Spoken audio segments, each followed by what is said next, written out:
July 20th, 1969 would go down as one of the most memorable days in the space industry.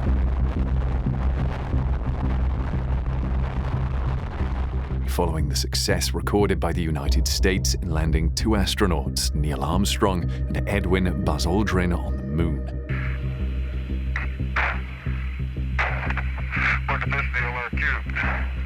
Over the following 3 years, 10 more astronauts joined. However, no human has returned to it since December 14, 1972. With the previously successful landings on the moon, why is it taking so long to return there? Today's video reveals 10 reasons why NASA never returned to the moon 50 years after the last successful landing.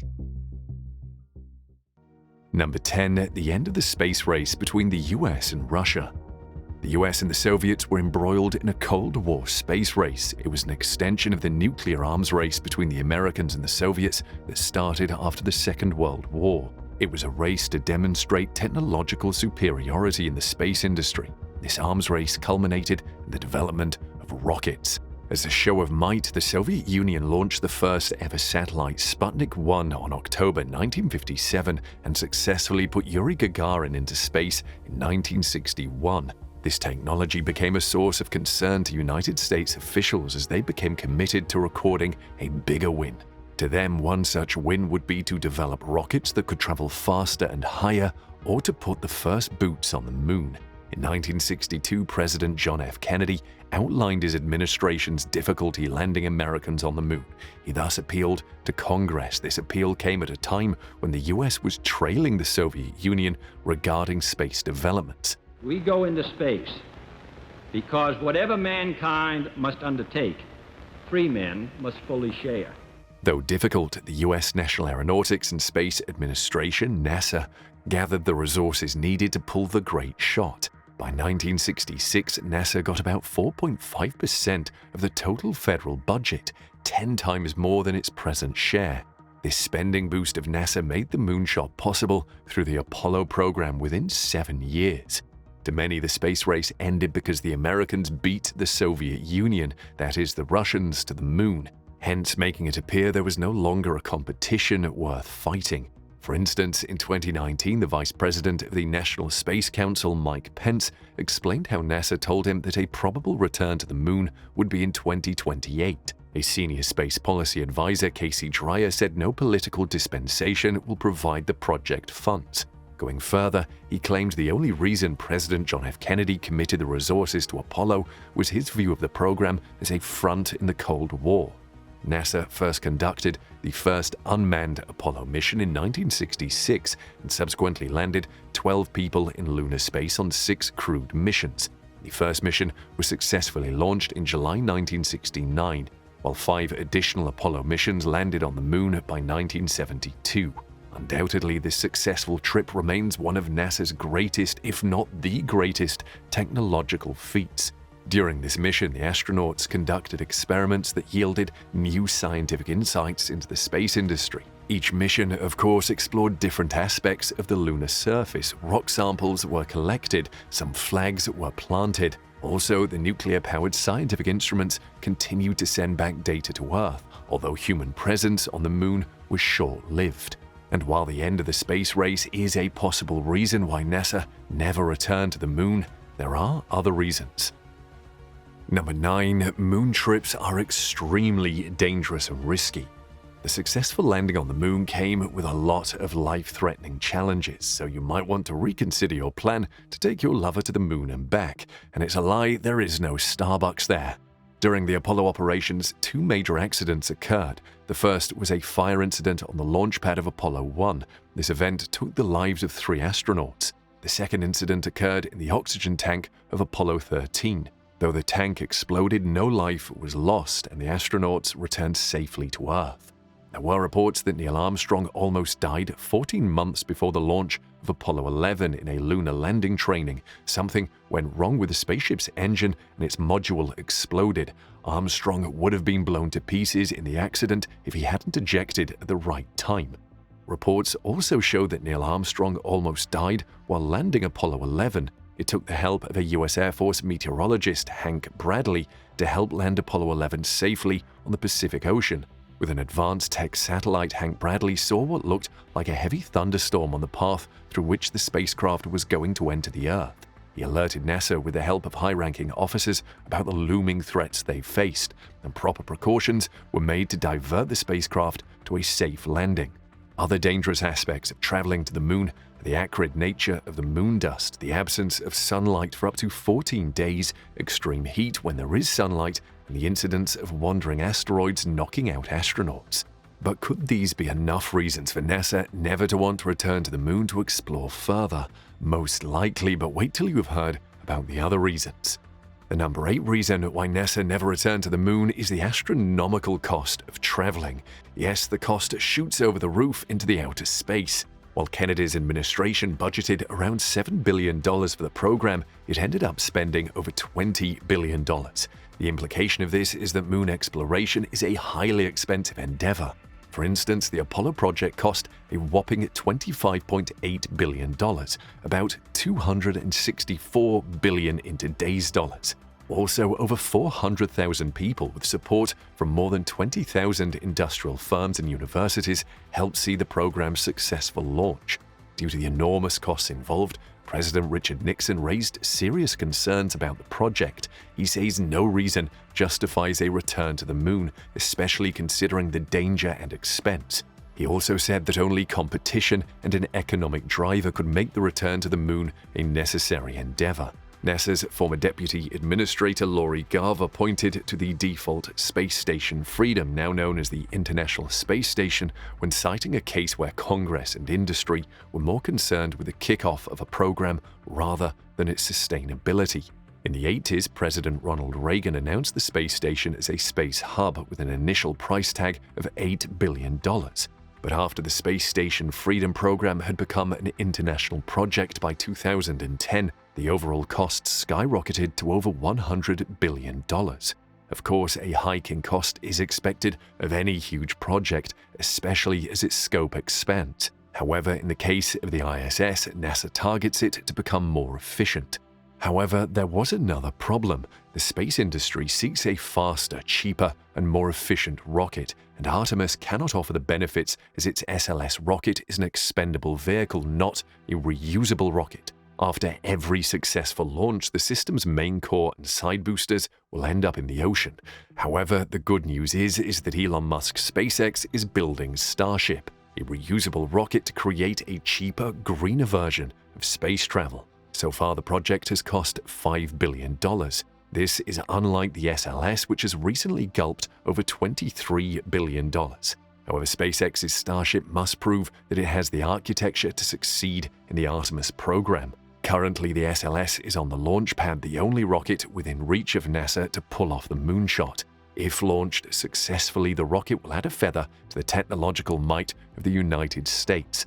On the other hand, a failure would spell a major setback for the government. According to Garver, many tests will affect the whole program negatively, though it may only spell doom for part of the endeavor.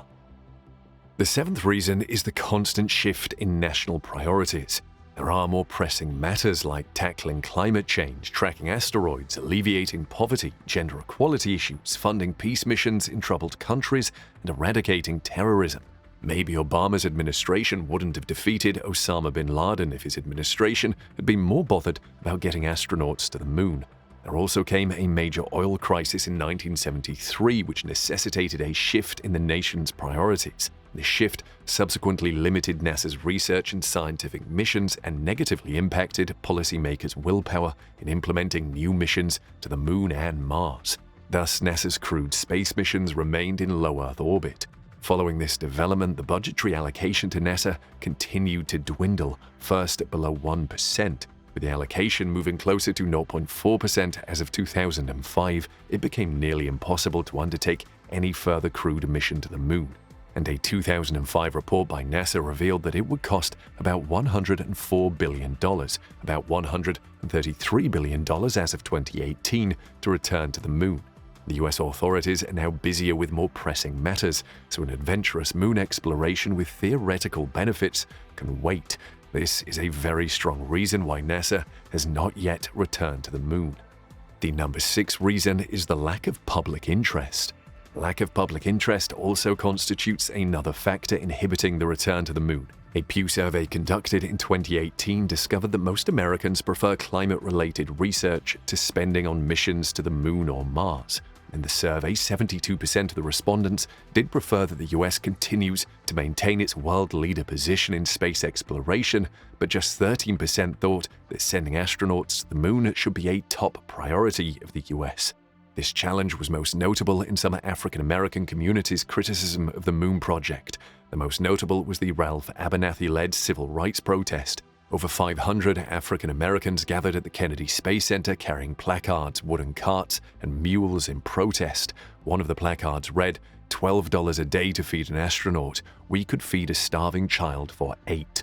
Undoubtedly, the Apollo space program was starting to divide the American people, and it became obvious that the US government had to pause the space adventures for a while. Also, there is a theory that the number of kids and youth interested in becoming astronauts has reduced drastically over the years.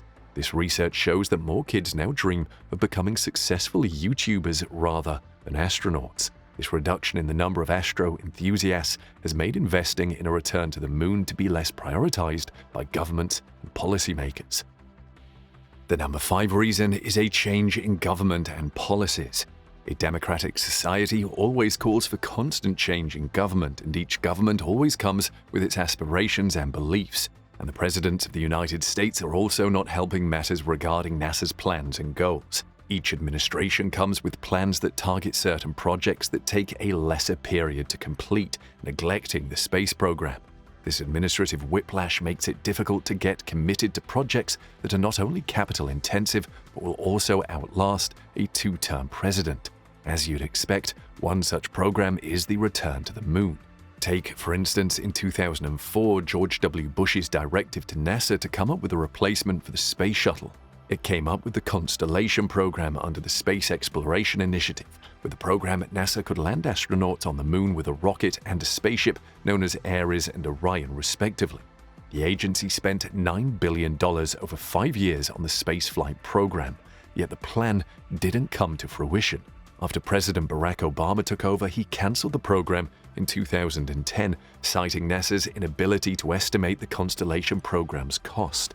He stated that the program was billions of dollars over budget and was years behind schedule. After scrapping the Constellation program, Obama signed off on the SLS, that is, Space Launch System rocket, and directed that NASA send astronauts to a near-Earth asteroid in preparation for a series of missions to Mars, thus putting aside the mission to the moon. The Space Launch System is the vehicle to transport the Artemis program's crew and cargo. NASA contracted its development to Boeing. If successfully lifted off the launch pad, the SLS will become the first new spaceflight vehicle NASA designed since the debut of the Space Shuttle in 1981. Despite the positive potential of the Space Launch System SLS, critics of the Artemis program have ridiculed it, tagging it the Senate launch system. However, when President Donald Trump took over, he embraced the SLS, but changed his predecessor's goal of launching astronauts to an asteroid in 2017.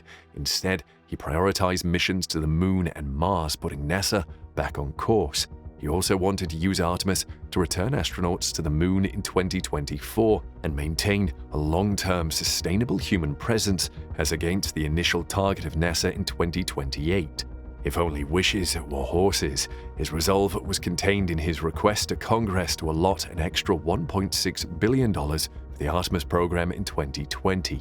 Such cost implications and frequent changes to NASA's goals and plans have resulted in several program cancellations and a heavy loss that runs into billions of dollars. The changes have also caused a waste of time and a loss of interest. Since the time of John F. Kennedy, no president has been able to fund the plan to return to the moon successfully. Before astronauts can ever take flight, the government changes. A new administration takes over and the proposed flight gets cancelled.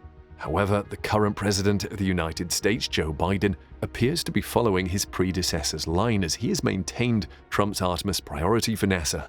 Earlier this year, he requested that Congress grants $7.5 billion for the Artemis program, an increase from $6.8 billion.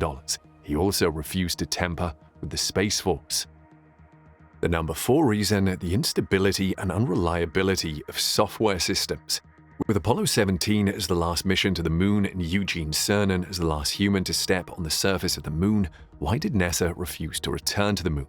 Is it facing certain science or technological impediments? Unfortunately, it appears the aerospace engineers have not perfected their crafts yet, pun intended, and this is creating a big risk that seems to be an unreasonable one to take.